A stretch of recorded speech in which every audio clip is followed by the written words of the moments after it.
Hello, everybody, and welcome back to a new episode of PoliticsEh. My name is Aiden Cleaver, and got some pretty big news. Now, unfortunately, because I record this ahead of time, I'm a week late to the news, but this is some pretty big news, so I think it's gonna stay relevant. And I don't think anything crazy is going to happen between the week that I record this and the week that it comes out. But Justin Trudeau has resigned. He has resigned as party leader of the Liberals and will be resigning as party leader of the Liberals and will be resigning as prime minister. Now, very, very big news. A lot of people, it's been a lot of speculation around whether Trudeau will continue to be prime minister and continue to be party leader of the Liberals, or if he will step down and allow someone else.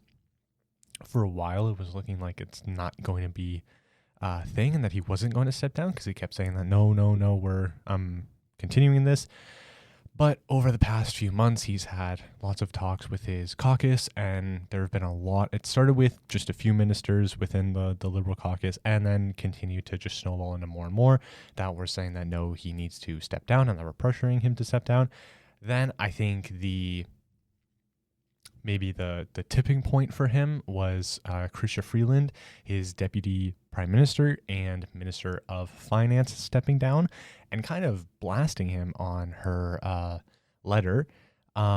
Basically, if you didn't read it, basically saying that I do not think that you are doing a very good job. I think that you have forced me to do a lot of stuff that I do not agree with, and I don't think you're taking the threat of Trump's economic policy, like his 25% tariffs, seriously enough. So I have to step down because of that. And in Canada and in politics in general, but if you are part of the government and you do not agree with it and you are unable to make change that you want, you see politicians have this like quote unquote moral obligation that they have to step down and remove themselves from it because they do not agree with it. And then that's what happened with Chrystia Freeland, is that she did not agree with what Trudeau was doing, attempted to change it, but then he didn't listen. And she ultimately decided that she has to resign and step away. Now, with Trudeau gone, Parliament has been prorogued, which means that Parliament is closed. We're not having any new bills brought. Nothing can be voted on. It's sort of in like a limbo state. And it is prorogued until March 24th. So Parliament will not be open. No discussions, no nothing will happen until March 24th. This has been the longest session in history, which started in the 22nd of November in 2021, a bit after Trudeau had re-won the election. Now, I understand why Parliament has been prorogued, because he came out and said in his little interview, which was fairly short, and he didn't take a lot of questions from journalists and reporters, but he came out and said that he had decided to do it. He apparently told his kids the night before over dinner that he's going to be stepping down, and so he says that he's going to be stepping down. He technically hasn't stepped down because the Liberals don't have a new party leader and then interim prime minister, because we're all but certain to have an election when we come back, or when Parliament comes back on March 24th. There will be a vote of no confidence, and the Liberals will most likely lose that because the Conservatives are going to vote against them, NDP has said they will vote against them, and the Bloc will vote against them. But the reason Trudeau has prorogued Parliament is to give time for what he said, nationwide campaign and election for the Liberals to figure out who they want their party leader to be. And it's not very clear who it's going to be. I think there are I'm going to go through who it could be. I think there's a lot of people on this CBC article that it says who it could be. I think there are generally only two realistic people. I think then if you want to give maybe two more to like two other possibilities to two other people, but then the rest of them are fairly, in my opinion, unlikely. But I'll go through. So the people who are, in my opinion, kind of unlikely, I'll just go through. Is Anita Anand, who was in cabinet in 2019, and has had several portfolios. I don't. She's not like a huge big name. So I don't think she will be like, I don't know. All these people are like fairly, I don't want to say small and insignificant, but they are not talked about as much. And I feel like right now, if you're the Liberals, you're going to want to put in someone who is somewhat known, but at the same time, it's difficult to put in someone who's somewhat known, and I'll get to that. Another one is Christy Clark. And then another one is Francois Philippe Champagne, and then Jonathan Wilkinson, and Karine Gould, and Frank Baylis. These are all people that I don't think are going to be elected. The reason I say that is I kind of using the U.S. as a example, because that just recently happened with the U.S. Joe Biden was saying that he was going to run, faced internal pressures to step down, continued to say that he was still going to be running, and then eventually caved to them and stepped down. And everybody was like, oh, there's like tons of different people that were going to be potentially the Democratic nominee to run for president. Bunch of different people.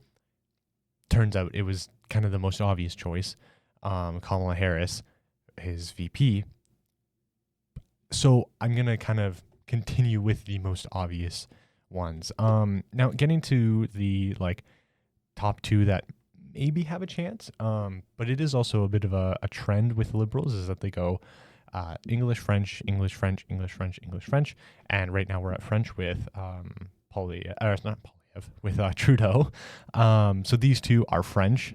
So maybe a bit less of a chance that they will, and they're not talked about as much as the other top two. So this is Melanie Joly, who had a whole thing where she did a New York Times interview, and I don't know, stirred up some controversy about that because she was apparently, according to PoliticsEh in a Twitter post or X post, whatever, was quote, his foreign affairs minister launches her leadership bid to replace him in the New York Times. But again, I don't think she is a top contender. And then there's also Dominique LeBlanc, who ran for leadership before but dropped out in 2008. He chose not to run against Trudeau in 2013. He is the finance and intergovernmental affairs minister, and accompanied Trudeau to Trump's Mar-a-Lago resort. So obviously he is connected. And apparently he said he wouldn't be surprised if Liberal Party executives asked LeBlanc to take the party into the next election. And it's very likely, supposedly, that he will put himself forward as a potential candidate, and has the support of dozens of Liberal MPs, according to a source by the CBC. But I think the top two that everybody's talking about and everybody thinks is going to run are both Mark Carney and Chrystia Freeland. Chrystia Freeland is obvious Deputy Prime Minister, is well known by a lot of people. But I think a problem for her is that, well, she was the Deputy Prime Minister. She was very close to Trudeau, and a lot of people are going to have a skewed perspective of her and are going to, like the opposition, especially I think the Conservatives, are going to really hammer home the point of like, oh, she's just the exact same. We've already seen that's already happened. Polyev when Freeland said she was stepping down or resigning, she posts her thing. Poilievre talks about it, says, "Oh no, Freeland's great. None of this was her fault. It's all Trudeau. He's the problem, blah, blah, blah." Gets like a glowing review. She gets a glowing review from Poilievre. And then Trudeau says he's stepping down. And immediately he gets on and goes, "All the Liberals are the same. It's the party. It's not just Trudeau. Trudeau is not the problem. It's all Liberals. Freeland and Carney are all the problem as well." And it's like, well, okay, well, you just said Freeland was not a problem, was actually really good at her job, and it was Trudeau's fault and whatever. But now it's apparently Freeland's the problem as well, and it's whatever. I think that's going to hinder her a bit. And then as well is Mark Carney, who does not have who's not currently elected. He doesn't have a seat or anything. He was the Bank of Canada governor, and governor of the Bank of England. So he's a finance guy, or like an economic finance guy. And in 2021, he accepted a position as special advisor to the party in September, becoming a chair of a task force on economic growth. And he's kind of being brought up consistently about is he going to run? Is he going to run? Is he going to run? So I don't know. I think it's very easy to speculate about it, but what is the point in speculating about it? Because who knows? Maybe it's going to be someone that we don't expect. I doubt it. I think it'll probably either be Mark Carney or Chrystia Freeland. I think most likely it would be Freeland. But again, I could be wrong. That's kind of the thing about speculation. I don't know. It's not very easy to tell, and I also think right now it's not easy to predict anything, because I think the world is just in a very unpredictable place. So it could be someone way out of left field comes in, and I think the difficult part about that is you either elect someone who is known, who would have the support of a lot of MPs, and would already be kind of known, so you wouldn't have to campaign as hard. But if you elect them, they're already well known. They're very easily tied to the Liberal government, and very easily tied to Trudeau, and everybody hates Trudeau. So if they're easily tied to him, it's just it's more of the same. Whereas if you got someone who is fairly unknown, you then don't have that problem as much of trying to tie them back to Trudeau, but you then have to somehow get the support of a bunch of MPs, and then you have to campaign with someone who is widely unknown to the general population about how or why they should, for whatever reason, be elected. And unfortunately, in Canada, we have a bit of a history of putting in of a prime minister stepping down, putting in a female prime minister, a bit of an intern prime minister, and then immediately losing. This happened with Kim Campbell. So if it happens with Chrystia Freeland again, that's very, very unfortunate. That the only time we have had female prime ministers would be when the former prime minister had problems, had to step down, and then they immediately get unelected and out of the government.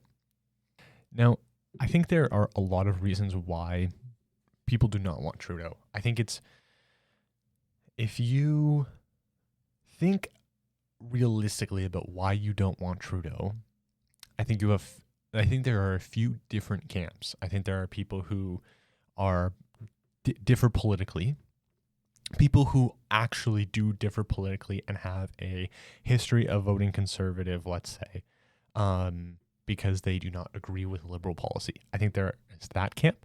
I think there are people who have fallen into the populist messaging of Poilievre, and that's a whole thing that I want to do more research on and write up like an actual good to be able to do a good show on populism. And how that's like affected our politics and my kind of thoughts about it. But I think I think there's a camp of people that have fallen into that and kind of just listen to whatever they say, and they say Trudeau's bad, so they think Trudeau's bad. I also think there are a lot of people who, and I think this is the majority of people. I think the people who have fallen into the populism camp, I think fall into this one as well. A bit of a like overlapping Venn diagram. Are people who have incumbent fatigue. He has just been in here.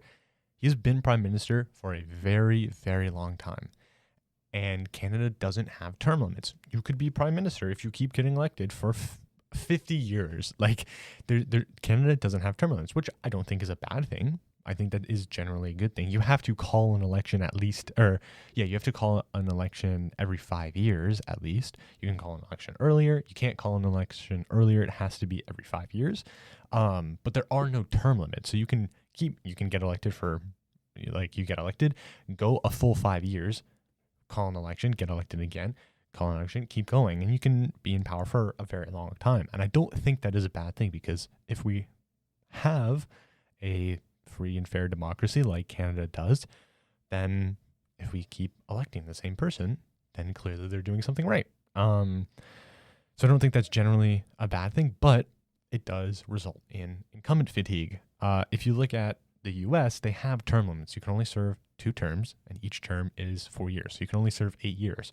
And I think that if the US did not have term limits, we probably would have seen Obama at least be in for another 4 years, because people really, really liked Obama, and they liked him even after he could no longer run for president.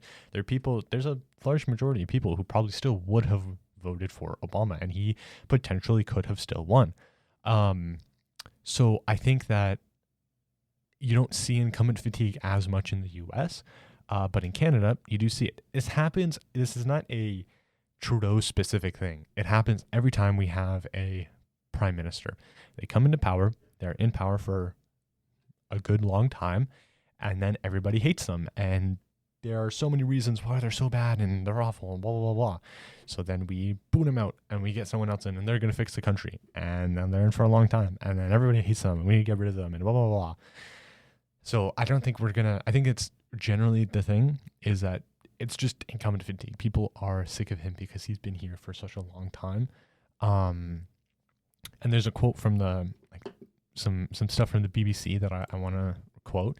It says, quote, Cody Bloys, a Liberal who has served as Member of Parliament since 2019, has just told the BBC's World News Tonight that Trudeau had to resign from his position because of Canadians' fatigue with him. Bloys pointed to Trudeau's 9-year tenure, which he describes, quote, as a long time in any modern political reality. He was in the media and the public eye a lot, and a lot of my constituents, yes, they may have certain concerns about policy agenda, but largely I think it just became a bit of fatigue with the Prime Minister himself, he said. While Trudeau has been consequential, Canada needs a leadership renewal, Bloys added. So even a member of Parliament, a Liberal member of Parliament, is agreeing and saying that, yes, it's because people are just tired of him. And I think that's a large thing. If you look back on Trudeau's prime ministership, yes, obviously there are many things he did wrong. There's a lot of stuff he could have done better. But I think generally he also had a lot of stuff that he did very good. So I think that I think it is very easy to act like he was the worst person ever, but if he was, he would not have been elected for 9 years.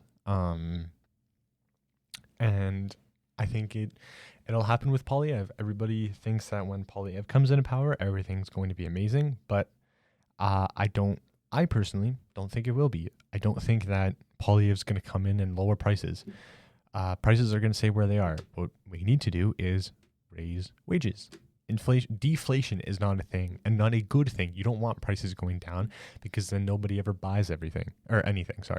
If you, in January, the price of a TV, let's say, if in January the price of a TV is $100, but you know that the price is going to go down in 6 months and be $80. But then in December of that same year, almost a year later, you know it's going to go down to $50. You're not going to buy the TV. You're going to wait until December and get it for $50 cheaper. Deflation is not a good thing. It's not going to happen. What we need is consistent inflation at a low rate. And 2% has been picked as the rate by a lot of countries. There's no reason for 2%. It's just a number that is generally good. But with inflation, everything should see inflation. Not only prices for things, but also wages. We have seen prices skyrocket, but wages stay stagnant and the same. We do not need someone to come into lower price, to like quote unquote lower prices. That's not going to happen. What we need is someone to come in and help with increasing wages, help with fair business practices, and not allowing CEOs and top executives just paying themselves exorbitant amount of money. It is getting ridiculous at this point. And I hope that we continue to see people mad. I obviously, yes, there are going to be rich people, and I do not have a problem with that.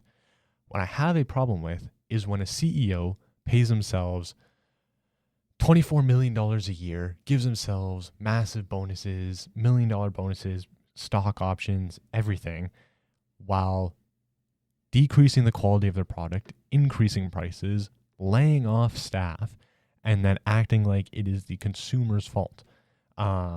I think the biggest example of this, in my opinion, is Unity. Unity pays their executives insane amounts of money. Salary for their president and chief executive officer in 2022. We'll go with salary at, they made $11 million total, with option awards at $3 million, stock awards at $8.3 million, and a salary at $380,000. And it is just ridiculous to me that their president got a salary in 2022 of $364,000, stock awards at $13.7 million, option awards at $1.8 million, non-equity incentive plan compensation $177,777, all other compensation $11,924, for a total of $16 million. And the year before that, a total of $31 million. Unity is not making enough money. Their CEO gets a total in 2020 of $22 million, 2021 $12 million, 2022 $11 million. Their executive finance president and chief financial officer in 2021 gets a total of $41 million, and in 2022 a total of $19 million. Then their senior vice president and chief marketing officer in 2022 gets a total of $32 million. Then their senior vice president, general counsel, and corporate secretary gets a total of $19 million in 2022. Then, like I said, the president creates solutions in 2021 gets a total of $31 million, and in 2022 a total of $16 million. Unity does not make that much money. If you don't know what Unity is, it's a game engine. You use it to create video games. It does not make anywhere near that much money, and they had to lay off staff, and then introduced a horrible new business plan model of charging developers a certain amount of money every time their app got downloaded. Just absolutely ridiculous and insane stuff. This is what I'm talking about. This needs to change.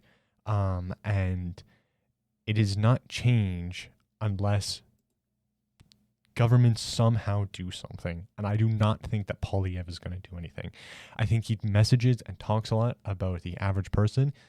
He's not an average person. He's been a career politician his entire life. He's never had a job outside of politics. He's not like you or I. And I do not think that he is going to make it easier for the average consumer. How is he going to do that? Getting rid of the carbon tax, okay. What other taxes is he going to cut? What happens when he cuts those taxes? What services does he then underfund or defund? I think that's something that's very important to think about as well. Yes, you can want lower taxes, but does that mean everybody gets lower taxes? I'm fine for the middle class, for the middle and lower class to get lower taxes. That would be amazing. You then have to tax the upper class and the top 1% and massive corporations, more money then. Tax them higher. But no, the people who line Poilievre's pockets don't want that. It is similar to what I've talked about with Doug Ford.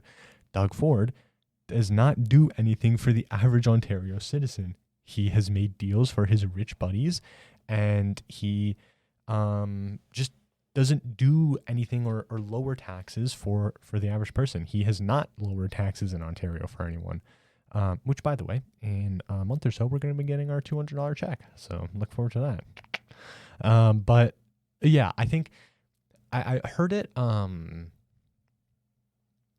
bit of an explanation for kind of what society should be, and I really agree with it in that, like, if you think about like the Roman Colosseum and how there were people up higher on stands who were watching into this gladiator fight, the gladiators should be businesses. The gladiators should be attacking each other and killing each other and victors coming out and whatever.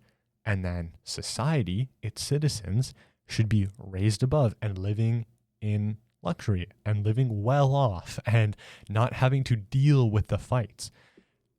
That is what it should be. Allow corporations, capitalism is great. Allow corporations to fight, and the best corporation wins and comes out on top. But then you constantly have new corporations coming in and trying to fight, and maybe another corporation comes in and topples that massive corporation that's been here for so long because they're actually doing stuff better. That's great. And then citizens are above that and are getting the rewards from these corporations fighting, getting lower prices, getting lower taxes because corporations are taxed higher, stuff like that.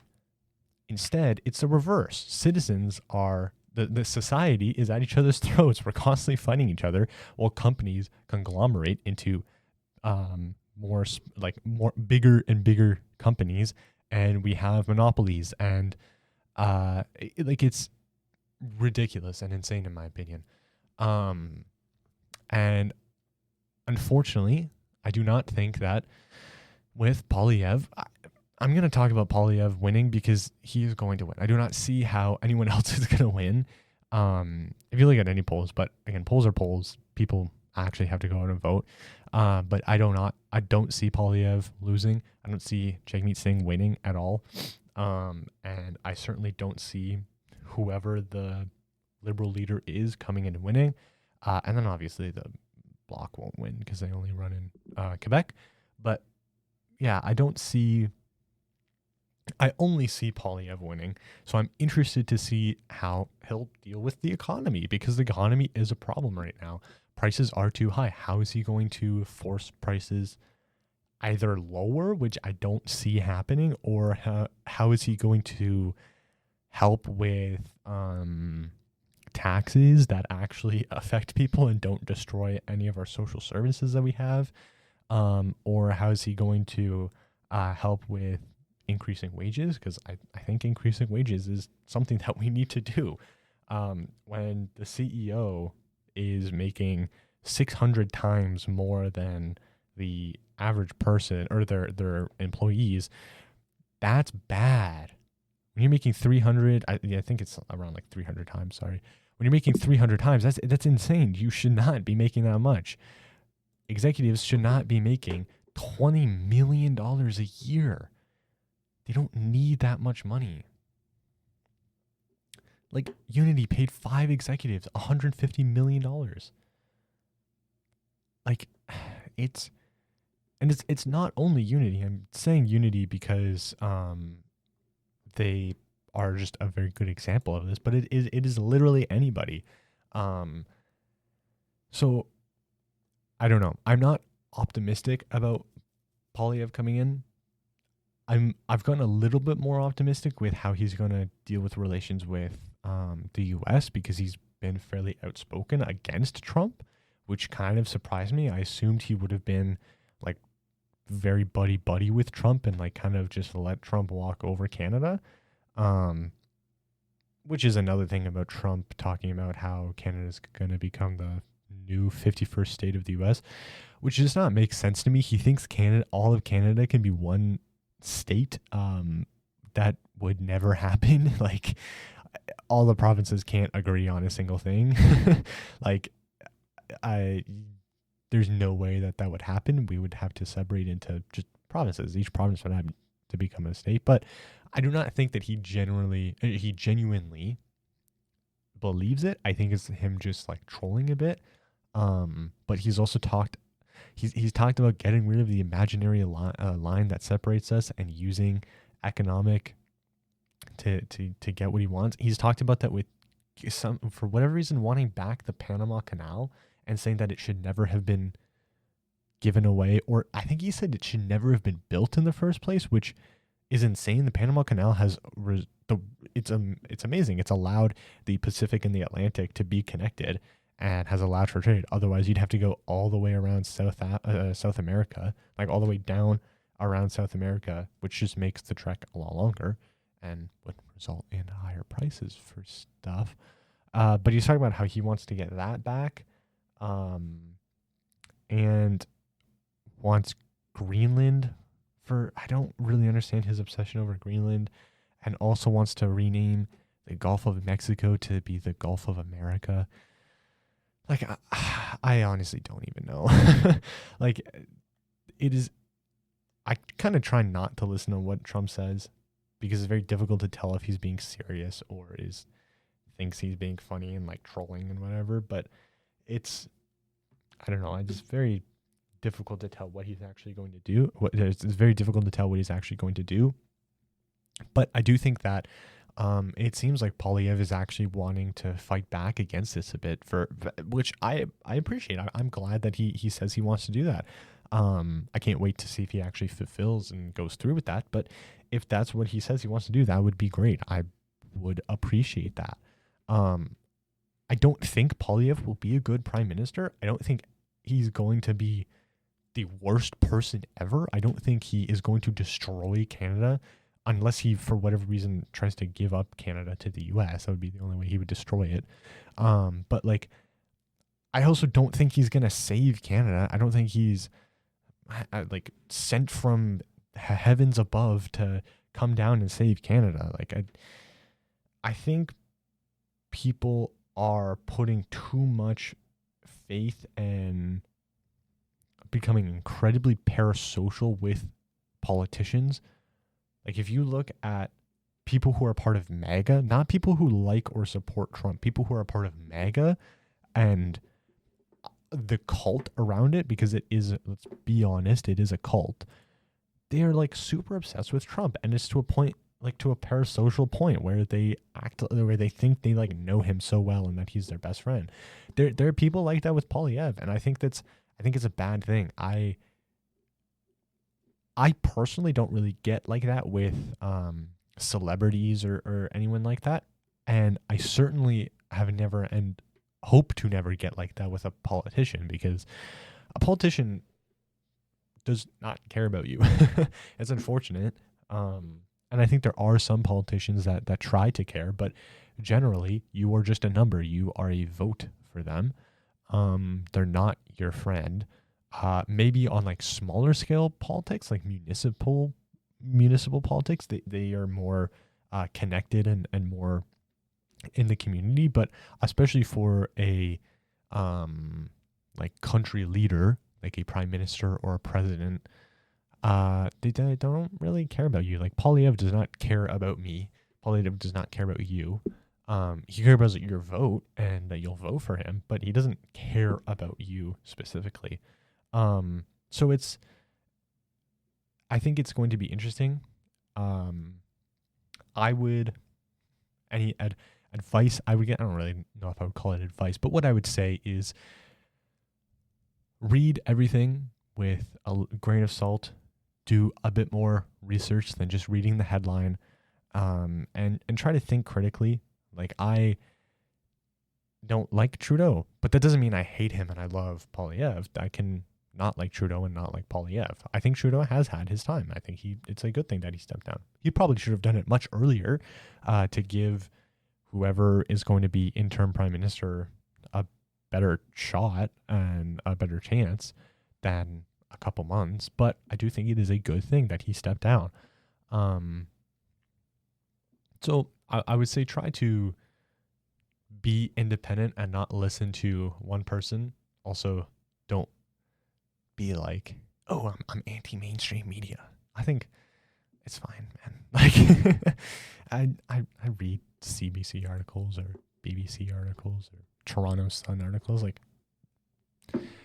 it's just information. And I think a lot of the people, again, this is why I want to do a better in-depth dive into populism, because this is more on the topic of populism. But I think the people who talk about like being out of the matrix and not listening to mainstream media and whatever are more closed off and in a echo chamber than they realize. Like, I follow PoliticsEh and Doug Ford both on Instagram. Why? Because I want to hear what they're saying. I want to know what they're saying and what they're talking about. I don't want to just seclude myself in this echo chamber of my own political thoughts and ideology and whatnot. And I think it's a good thing. I seek out different sources of information. But the people who are like, oh, you can only listen to some random dude in his mom's basement who will only ever talk about how PoliticsEh is amazing and Trudeau is bad, I think that's a bad thing. Like, I obviously have biases and I listen to people who or watch people or read articles or whatever that have a bias towards me, but I still try to be open-minded. And that's what I ask for you, is to just be open-minded. Think critically, especially going into the times that we are now with Trump in power, PoliticsEh almost certainly becoming prime minister. And I think just the increased rise of fake news and stuff like that online, especially with AI. It's getting crazy out there. But that's going to do it for this episode. Hopefully there's more information that'll come out. We'll hopefully figure out who's going to be the prime minister soon. But yeah, I hope you all enjoyed. I hope you all tune in next time. And thank you very much for listening.